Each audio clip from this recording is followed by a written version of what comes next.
Wall Street's main indexes closed mixed on Monday as investors braced for more key economic data in the hope of gauging the Federal Reserve's next policy moves.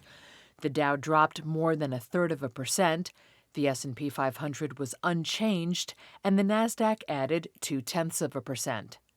Investors are awaiting Wednesday's U.S. Consumer Price Index reading and retail earnings from Walmart and Home Depot to assess demand from shoppers.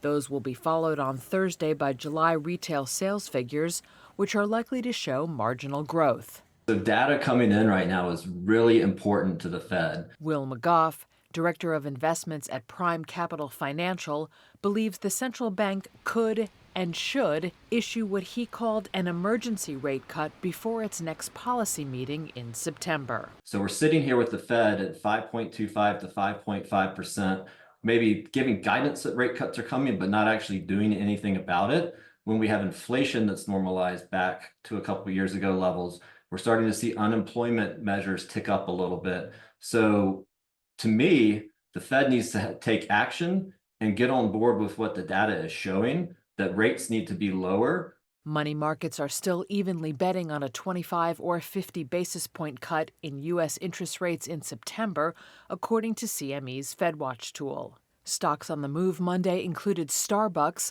up more than 2.5% on reports that activist investor Starboard Value, which holds a stake in the coffee giant, wants the company to take steps to improve its share price. KeyCorp jumped more than 9% after Canada's Scotiabank bought a minority stake in the U.S. regional lender in an all-stock deal worth $2.8 billion.